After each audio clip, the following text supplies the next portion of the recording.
Welcome to Overcoming Adversity podcast with Amanda Marino, Matt Williams, and Sarah Frias, powered by Next Level Recovery Associates. That was fantastic. You did a good job with that. Really good. Thanks. Yeah. Can you do yours?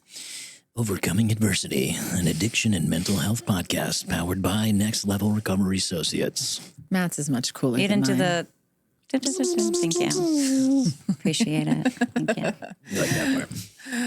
So today we're going to talk about like companion. What is a companion? What is case management? What is intervention? Those are the services that we provide at Next Level Recovery Associates, and they're awesome services that can be partnered and enhance a residential treatment stint, help get someone into treatment, or can be in place of somebody that's been to treatment a bunch of times. Maybe, they do really good in a secure, safe environment, but they don't do well, when they get home or actually putting those steps into action in life. Getting handed a piece of paper when you complete treatment isn't always going to help people actually complete and follow through with those things. So what's your favorite service and what is, or an example of a family or a situation that comes to mind?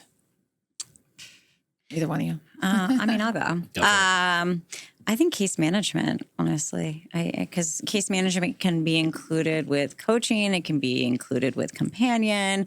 We can even add it into like intervention services to help the family. So I really think case management is probably my favorite. I think of kind of what you touched upon is that you talked about transitioning out of treatment and that being the hardest thing. And we see it so much, and I've experienced it so much personally and professionally, is people going into treatment top. They're up there. They're the leaders of the rehab, and, they're voted most likely to, stay sober. Most likely to not, right here. Oh, are you? See, look at you. And see, that stuff doesn't matter. It's all BS. Because when you get out is really when the work comes in. And how can we be supportive for that? I have a client currently that has been to treatment many and many a times, and he can get 30, 60 days. And then life happens and life continues to happen, and he doesn't apply the tools that he had learned in treatment. So instead of him going back to treatment, he ended up staying with us, and he has many months now, and he's doing really well. And I said, I'm really proud of you for staying sober in life, because you're not in treatment. You're not in your little secluded area where everything's still is going on the outside, and kind of minimal, right? Trying to find a job and paying for his bills and, family being sick or whatever the case is. And he's able to learn these tools in real time and gain his support and he's really taken on any recommendation that we have given him. And he's successful, and it makes me really happy. So I think that's my biggest, is providing that transition out of treatment and how supportive we can be, because I think that really is one of the most difficult areas, leaving treatment to get into the real world is what I call it. And just to touch on that, quick question for both of you. How many times I hear this all the time from families, oh yeah, they left treatment and we had no idea what to do next. Like, I can't believe that still happens today. Yeah. Mm-hmm. But yeah, like here, you've been here for a month or 3 months or whatever, and see ya. Yeah. No plan. And it's a collaboration too. Luckily, it'll be from a treatment center that they're in. Yep. And they'll say, we can work with them. They'll give IOP recommendations, or if that's what What's is IOP? recommended. Intensive People don't know. outpatient. Okay. So, step downs from what inpatient is.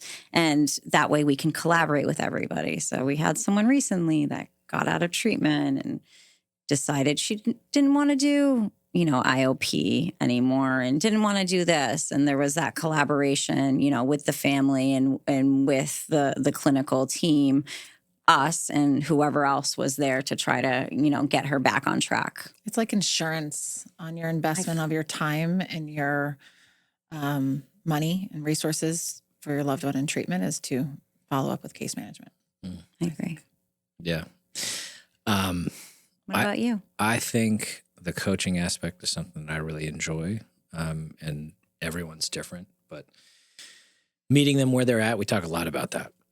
Meeting the client where they're at, asking them what they want, asking them for that open, honest communication and just saying like, is this something you really want to do? Or are you just doing this to go through the motions? Because there are a lot of places that, treatment centers weren't a thing for a long time. Right. And then they became a thing, and now they're a very big thing. And there are some that have remarkable programs after, but most of them do not. Yeah. Or some that do, it's just like a farm system to refer back to their program, which is, I think a lot of people don't understand what kind of the next level recovery associates do, and they have questions or they have judgments because it's maybe something they don't know about. I know a lot of old timers that I've come across will have an opinion about what it is that we do and have no fucking clue. And that's okay, because they don't need to unless they ask the question, hey, what is it that you do? Yeah. And why is it important? And what does it ultimately end up doing for the person that needs the help? And it helps that person either find some program of sobriety, find a connection to something that they never once had before, and allows them to get there with a team of people, a support system, a network. Like, I was super fortunate when I was down here and I had the quote unquote choice. Do I run or do I get help? Because I had known a lot of people that were sober and that were in and around. I didn't know to the extent of who I knew, but I had a lot of support that a lot of people that get either shipped down here or end up here or wherever they may be, they don't have a connection and they don't have a team and they don't have a support. And when they get out, it's like, okay, I did really well under the watch of a treatment center. The safety bubble. Yeah. And then when you get out, it's like, now I don't know what to do. So I think a lot of the challenges that people face is like, now that I'm 30, 60, 90 days, and sometimes people's treatment programs end early because of whatever insurance or whatever other reason, and they're out. And then it's like, they haven't had enough time to even come out of the fog. And then when you have a direction, it's like, what do you want to do? How do we do this? Like connecting people to jobs, connecting people to businesses, connecting people to sources of sober entertainment or sober fun, other people doing the deal, I think is a huge step up. So, for my thing, I think having coached people a long time and more so with Next Level for the last couple of years, is seeing the success that people have and experience. And I'm not saying everyone is successful. And some people are like, hey, I'm doing this and now I'm going to transition to this, or they find something else that works for them. It allows the work to get done. I mean, working with one client in particular, this client asked me, like, when did you know I wasn't done yet? I was like, from the moment I met you. And he was like, what? And I said, yeah, but you wouldn't want to hear that. And it took you kind of faking it, doing some things well and knowing that you could do them for me to see that, and then going out and going on and disappearing for a moment of time, and then being able to intervene on that as an interventionist, sitting down with a family and talking through what the points and what the opportunities were moving forward. And they weren't, I want to say they weren't like fun options, but they were given a choice. Yeah. And it was like, keep walking down this road, keep destroying your family element, or actually take a look at yourself. And it took a lot of coaching. It took a lot of conversation. It took a lot of moving parts in a team to help that individual get to where they needed to be. And I think watching that person now, not necessarily enjoying all the aspects of it, but being sober and being dialed in and being connected to a community of like-minded people is amazing. Yeah. That was some really good stuff, both of you. A couple things that you said that I took note on were, one, asking a client what they want, right? We're big on the finding passion and purpose, right? So, a lot of these people have never been asked in their healing process, what do you want? They're told what to do. And like, yes, we do need to be told what to do. And we need to follow direction, follow suggestions and things like that, and follow clinical care and all these recommendations.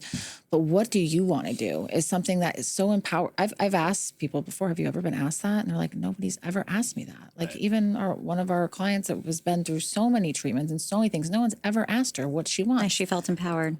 Yeah, you have to, like, we want buy-in, because if we get buy-in then from the client or from the family or from any of them, whoever we're working with, it's like they're gonna run away with that. That gives them a little bit of esteem. That gives them like, I get to have a say in this, you know?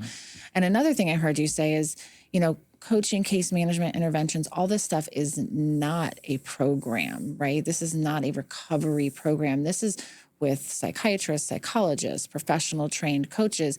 This is nothing that you will do in a program of, whether it's religious-based or a 12-step program or any of those things. It is not related at all. And those things are all amazing and all definitely, I recommend all of them for whatever floats your boat, but they're not a professional service, you know? And there have been many people that have kind of made their role not what it is traditionally in a book or what it's lined out to be. And, you know, if you're in a program, you're not a professional. And if you're in a professional, you're not, you know, dictating stuff that goes on in someone's personal program. And I applaud you for, you know, I always applaud you for what you've opened your mind to and learned and educated in your things that you've done, but also for, you know, having those kind of conversations that you've had to have of, you know, like, hey, you know, this is what I do and this is what this is. And it's very different than what you may judge. Well, that's the thing. It says it in a certain literature. It's contempt prior to investigation. And you think you may know what's going on, but like you really don't unless you educate yourself on it and you're aware. And even if you get, you know, like, or just keep popping off like you know what's going on just because you've been around a long time.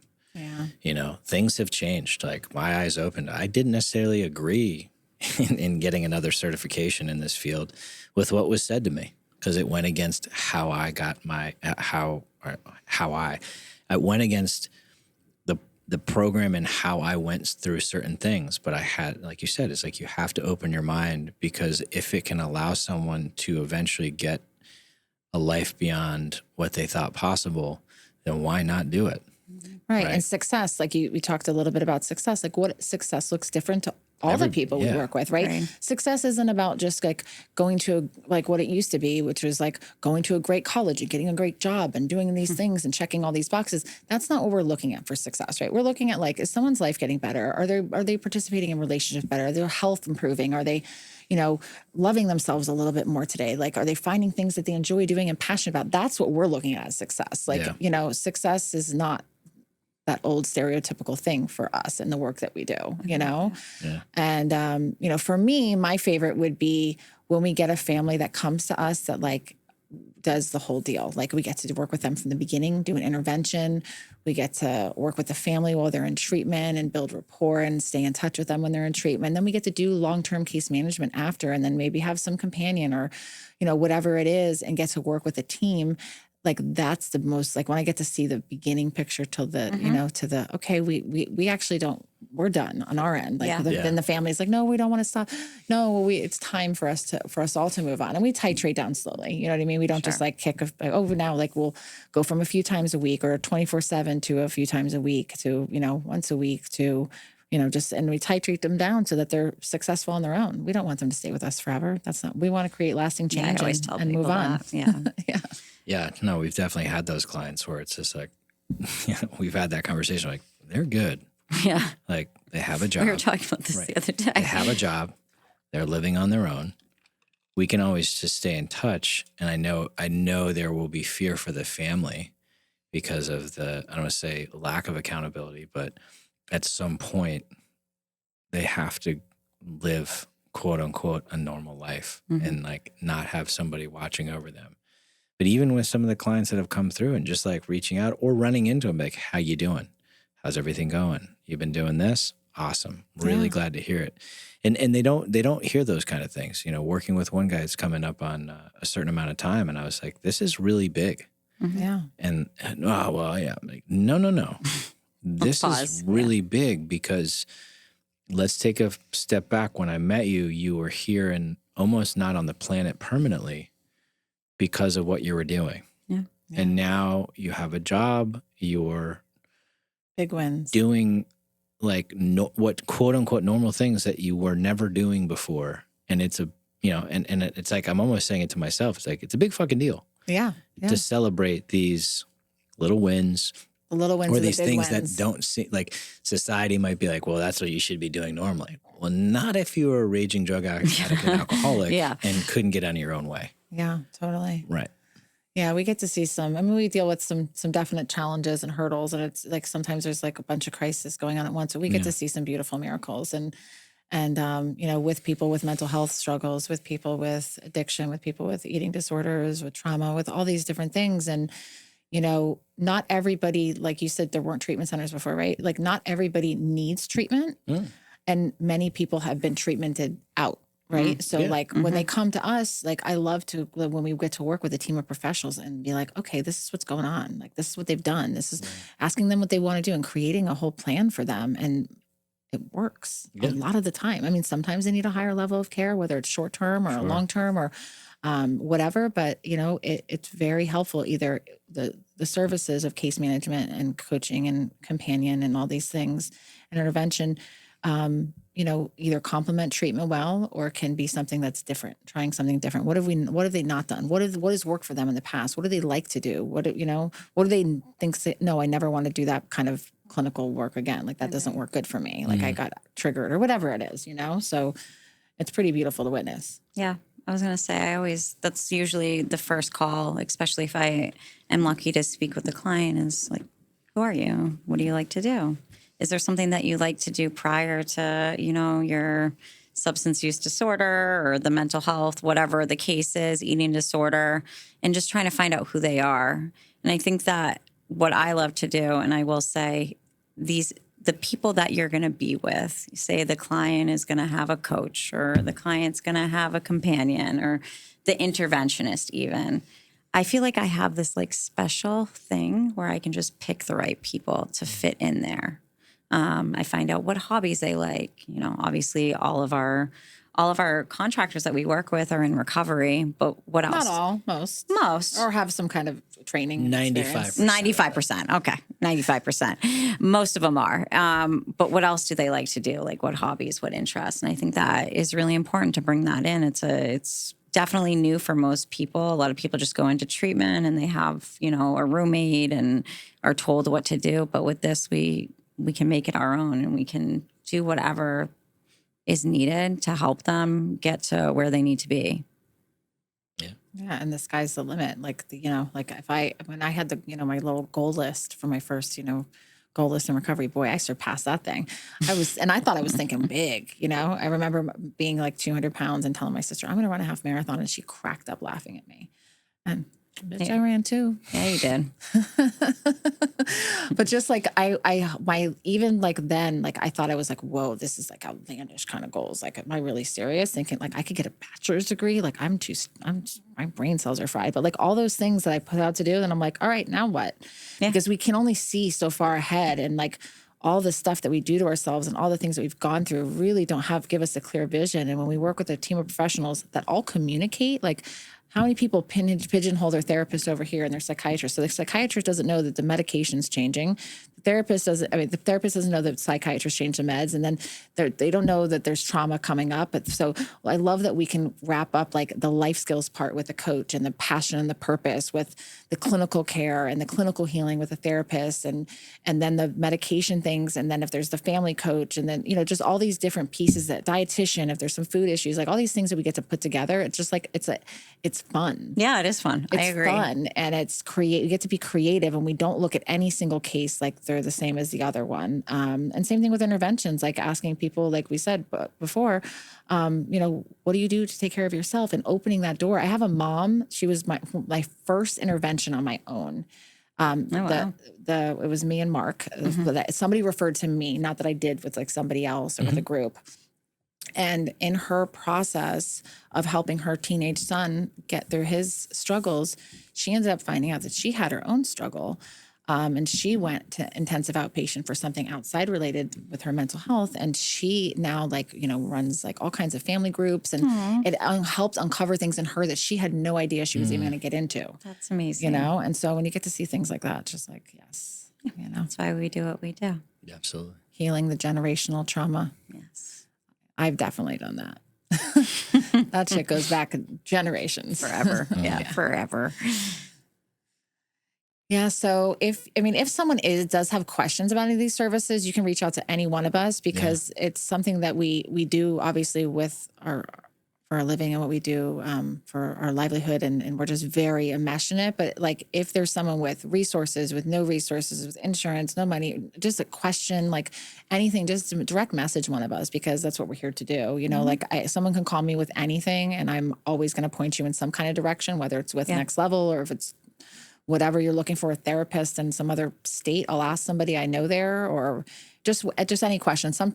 We live in this world where this is very normal, but this isn't normal to a lot of people. Like there may be people listening to this that have never heard anything about addiction or anything about mental health. And there's a lot of that in this world still. And it's like, we talk like, so I'm like, say what IOP is. No, I know. I was just going to say, like I know what IOP is, you know, but it's intensive outpatient, which consists of so many hours of clinical services a week, you know, in an outpatient setting. But sometimes people don't know what that is. And we have to remember that we could be the only thing that people hear about mental health and addiction. They could just come across us randomly and that could be it. Oh, thank you. Yeah. All right. You can find myself on Amanda Marino Recovery on TikTok and Instagram, Amanda Marino on LinkedIn and kind of Facebook right now, but nextlevelrecoveryassociates.com. You can email us at you can email all of us at consult@nextlevelra.com. And Sarah? Instagram is Sarah E. Frias. And for me, it's M.R. Williams. M.R. Williams. So really quick, one win and one annoyance. Sarah. For how long of a period of time? And right now, first thing that comes to your mind, what is a win in this moment and what is something that's annoying you? Okay. Talk about putting you on the spot. I know. Okay. A win is that one of my one of my amazing clients went to treatment today. Yay. With no fighting or anything like that. And I got to surprise her. She didn't know I was coming to see her when she admitted. So I got to give her a big hug. So that was great. That's a great win. Yeah, it was a good win. I loved it. Also, your baby turned one. That was what I was thinking was a win. Oh, here I am talking about professional. Personally, my daughter, Serena, just turned 1. So that was amazing. We got to spend it with family and close friends. I had an amazing time. Something that's irritating me? Or an annoyance. First thing that comes to mind in the world or in your anything. I don't even know. You're blessed then. There's nothing. How about the human beings? We were talking about that. Just human beings. Yeah, I mean, I wish there was more time where I didn't need to use my phone and I could just like lay in bed and watch Netflix. I mean, that's kind of annoying. I just thought, I really don't have much today. I feel good today. Good. Yeah. Okay, Nice. no annoyances. Matt? For me, coming up, I'm very excited about seeing my family. That would be great. Going, we do it every year, so very excited. And one that I make very clear, return your fucking shopping cart when you're done with it. I don't care if you have kids. I don't care if it's raining. I don't care if you're in a workout outfit or you're handicapped or anything. You can return the shopping cart. I always return my Or shopping ask someone to do it for you because there's a lot of really good people out there. But it goes either back in the grocery store or in the car corral. So return your cart. Thank you. I actually. Sorry, I didn't mean to snort. But every time I put my. You were going to say every time you put a cart back, Every time I think of Matt. too. Yeah, I'm like, I better put this away. He's watching. Like, I feel like he's here, you know? No, I used to send him a video every time I would do it. And then it was like too often. And I'm like, I can't keep doing this. No, but I agree. And I'm like, I'm a good person because I put my cart. Yeah, I feel good about it. Actually, thing. I feel good about it. It's like making your bed. I feel like a good person making my bed and putting the cart back. Yeah, love that. So my win is I just came back from an awesome family vacation, first vacation with the blended family living together. And it was amazing. A whole full week. And then now the first episode that I'm on for intervention finally airs next Monday. Watch party at my house. Do you want to provide your address? Nope. Okay. Well, we can do, I think Yasmin's going to do a virtual one, so we can do that. Okay. My annoyance is people talking on speakerphone every fucking where they go or watching extremely loud videos. Like there's so many kind of headphones out there. Yeah. There's AirPods. There's everything you can do. And nobody wants to hear your FaceTime conversation in an airport, in a doctor's office. In the gym. at the nail place, people were doing audacity of scream. I'm like, this is a nail salon. This is supposed to be quiet time. Like, it's just gone way too far with it. Like, it's no personal boundaries. It's gone too far. I was going to say, at the gym this morning, there was a gentleman doing squats and he had a FaceTime up and he was having like a full FaceTime conversation while at the gym with no headphones on, though. It was the weirdest thing I've ever seen. At the gym, there's a lot of, but like, okay, I mean, it is annoying in a gym too, but like, if you're like sitting in a doctor's office and they're FaceTiming their family member, and it's like, I don't want to hear that. Like, turn your Keep it to yourself. Yeah, turn your volume down, put some headphones on, no more FaceTime and videos all the time everywhere. You sound like you're my teenage kids. Yeah. Anywho, thanks for being here with us today. Thank you. Find Overcoming Adversity podcast on all streaming platforms. Thank you so much. Have a blessed day. Have a blessed day. Thank you.